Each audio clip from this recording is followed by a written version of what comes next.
కర్కాటక రాశి వారికి మార్చి 23 నుంచి 29 మధ్యలో జరగబోయే వార ఫలాలు పరిశీలించినప్పుడు చాలా కాలంగా అష్టమ శనితో ఇబ్బంది పడుతున్న ఈ రాశి వారికి ఈ వారం నుంచి శాశ్వతంగా దాని నుంచి బయటపడబోతున్నారు. దీనివలన మీకు ఎంతో కాలంగా ఇబ్బంది పడుతున్నటువంటి సమస్యలు, ఏమైనా కోర్టు తీర్పులు కానీ, పెద్ద మొత్తంలో మీకు ఏమైనా ధనం రావాల్సి ఉన్నా ఆగిపోయి ఉన్నా మీకు అనుకూలంగా వచ్చి ఇంతకాలం ఏవైతే మీకు ఆగిపోయాయో అటు మీ యొక్క ప్రమోషన్ కానీ, ఏదైనా న్యాయస్థానంలో తీర్పు కానీ, మనకి రావాల్సినటువంటి ఆస్తి కానీ ఆగిపోయి ఉంటే కంపల్సరిగా ఈ వారంలో అవి మీకు ఫేవర్గా మారి ఏదైనా మీకు అపవాదులు కోర్టు సమస్యలు ఉంటే వాటి నుంచి బయటపడడం 100% జరుగుతుంది. ఇక స్వేచ్ఛగా హాయిగా మీ యొక్క కార్యక్రమాలు మీరు నిర్వహించుకునే విధంగా మీకు శని భగవానుడు స్వేచ్ఛని కల్పించబోతున్నాడు.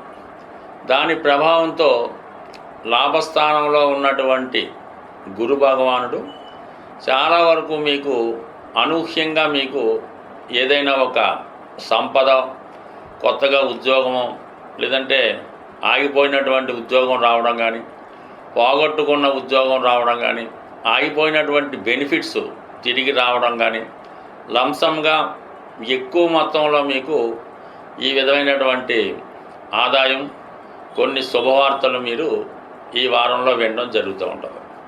ముఖ్యంగా మీ యొక్క పిల్లల యొక్క అభివృద్ధి, వారికి జరిగినటువంటి ఇంప్రూవ్మెంట్ అంతా కూడా మీకు చాలా వరకు ఆనందాన్ని కలిగించే అంశంగా ఉంది. ఇక వ్యయస్థానంలో కుజగ్రహ ప్రభావం వల్ల ఈ సమయంలో మీరు ఏదైనా ఇన్వెస్ట్మెంట్ పెట్టే అవకాశం ఉంది.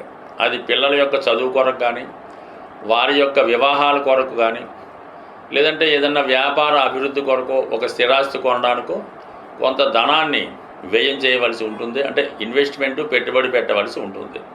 అలాగే చాలా వరకు మీ యొక్క తోబుట్టువులకి, తోడబుట్టిన వారికి, అన్నదమ్ములకి కూడా వారి వారి యొక్క అవసరానికి మీరు ఏదో విధంగా కంపల్సరీగా సహాయ సహకారాలు అందించవలసి ఉంటుంది.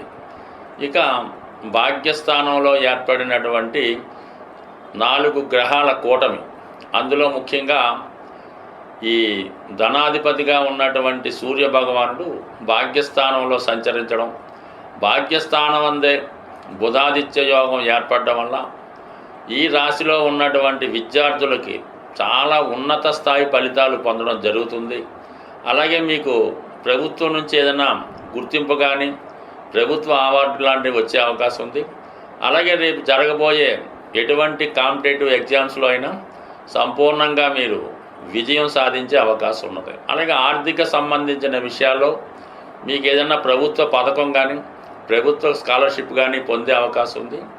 ఇక ముఖ్యంగా శుక్రుడు కూడా భాగ్యస్థానంలో ఉండడం వల్ల మరి మీ కుటుంబంలో ఉన్నటువంటి స్త్రీలకి మంచి గుర్తింపు, గౌరవం పెరిగే అవకాశం ఉంది. వారికి ఏదైనా ప్రభుత్వ ఉద్యోగం కానీ, ప్రభుత్వ పదవి కానీ రావడం వల్ల టెంపరీగా మీ కుటుంబ గౌరవం పెరుగుతుంది. దాని ద్వారా వ్యక్తిగతంగా మీ భవిష్యత్తు కూడా బాగా అభివృద్ధికరంగా ఉండే అవకాశం ఉంది. సో ఈ బుధగ్రహం భాగ్యస్థాన సంచారం వల్ల ఈ రాశిలో ఉన్నటువంటి విద్యార్థులు ఉన్నత విద్య ప్రయత్నాలు ఫలిస్తాయి. అలాగే దూర ప్రాంతంలో కానీ, విదేశంలో కానీ మీకు మీ యొక్క అర్హతను బట్టి ఒక మంచి కాలేజీలో సీట్లు లభించడం కానీ, ఉన్నత విద్యలో ప్రవేశించడం కానీ జరిగే అవకాశం ఉంది. ఎవరైతే ఎక్కువగా ఈ మెడికల్ రంగంలో ప్రవేశిద్దాం అనుకుంటున్నారో దానికి సంబంధించినటువంటి ప్రవేశ పరీక్షల్లో చాలా వరకు ఈ రాశివారు విజయ అవకాశాలు చాలా బలంగా ఉన్నాయి. అయితే వాళ్ళు ఇంకా కాన్ఫిడెన్స్ పెంచుకొని ధైర్యంతో మీ యొక్క ఎగ్జామ్స్ ఇవ్వడం వల్ల ఆ రిజల్ట్ కూడా మీకు ఫేవర్గా వచ్చే అవకాశం ఉంది. స్వస్తి. గ్రహాలు మన గోచారం లాంటి ఫాలో అయినప్పుడు కొన్ని గ్రహాలతో కలిసినప్పుడు కొన్ని రంగాల మీద వాటి ప్రభావం చూపడం జరుగుతూ ఉంటుంది. మరి ఇప్పుడు ఏమైందంటే శుక్రుడు ధనకారకుడు, అన్ని సంపదలకి కారణం అవుతూ ఉంటాడు. అటువంటి శుక్రుడు రాహుగ్రహంతో కలియడం వల్ల ఇంచుమించుగా అన్ని రాశుల వారికి విపరీతమైనటువంటి ఫైనాన్షియల్ స్ట్రగుల్ ఏర్పడడం జరుగుతూ ఉంటుంది. అలాగే సొసైటీలో బాగా నేమ్ కలిగినటువంటి స్త్రీలకి కొన్ని అపవాదాలు కానీ అనారోగ్య సమస్యలు కానీ కనబడుతూ ఉంటాయి. అసహనంగా వాళ్ళు కొంత ఫీల్ అవుతూ ఉంటారు. కొందరి మీద ఒక విధమైనటువంటి నిందలు అపవాదులు కూడా రావడం జరుగుతుంటుంది. ఏదన్నా ఒక స్త్రీ సమాజంలో బాగా పైకి ఎదిగినప్పుడు కామన్గా దాని మీద బురద జల్లే ప్రయత్నం చేస్తూ ఉంటారు. ఈ రాహు శుక్రుడు కలిగడం వల్ల ఈ సెలబ్రిటీ రంగానికి చెందినటువంటి అంటే ఎవరికాలే గొప్పవాళ్ళు ఉంటారు, బట్ ఎవరికాలే గొప్పగా ఊహించుకుంటూ ఉంటారు. అటువంటి వారికి ఏదో విధమైనటువంటి నిందలు అపవాదులు జరిగే అవకాశం ఉంది. ఎక్కువగా భార్యాభర్తల మధ్య కానీ కుటుంబ సభ్యుల మధ్య కొన్ని అపోహలు అపనిందలు ఇలాంటివి వచ్చే అవకాశం ఉంది. కాబట్టి దాని పరిహారం నిమిత్తం ఏం చేయాలంటే ఏదైనా రాహుగ్రహానికి పరిహారం అన్నది చాలా సులభంగా చేసుకోవచ్చు. దాంతో మనకి ఈ వారం చివరిలో అమావాస్య రావడం జరుగుతుంది. అంటే ఏదైనా రాహుగ్రహానికి అమావాస్య లేదా అష్టమి తిథుల్లో పరిహారం అన్నది చాలా తొందరగా దాని ఫలితం కనబడుతూ ఉంటుంది. మరి ఈ సమయంలో ఎవరైతే ఇటువంటి విపరీతమైనటువంటి ఆర్థిక సమస్యలు, అలాగే నయం కాని దీర్ఘకాలిక రోగాలు, అలాగే భరించరాని అపనిందలు అపవాదులు ఉన్నవాళ్ళు మరి ఈ అమావాస్య రోజు మరి వాళ్ళు ఒక కొబ్బరికాయ అంటే పీసుతో ఉన్నటువంటి కొబ్బరికాయ, ఈ పీసుతో ఉన్నటువంటి కొబ్బరికాయని మరి మీరు తల నుంచి పాదాల వరకు అది 3 సార్లు క్లాక్ వైజ్లోను 3 సార్లు యాంటీ క్లాక్ వైజ్లోను తిప్పి ఏదైనా ఒక పారే నదిలో కానీ సముద్రంలో కానీ ఏది దొరికినప్పుడు చెరువులో కానీ దాన్ని విసర్జించి మరి వెనక్కి తిరిగి చూడకుండా రావాల్సి ఉంటుంది. ఇది కేవలం చీకటి పడుతున్న సమయంలో చేయవలసి ఉంటుంది అన్నమాట. అంటే ఇంచుమించుగా సూర్యాస్తం అయిపోయి ఇంకా మనకి ఇంచుమించుగా ఒక 6:30, 7, 8 గంటలకి ఈ ప్రక్రియ చేయవలసి ఉంటుంది.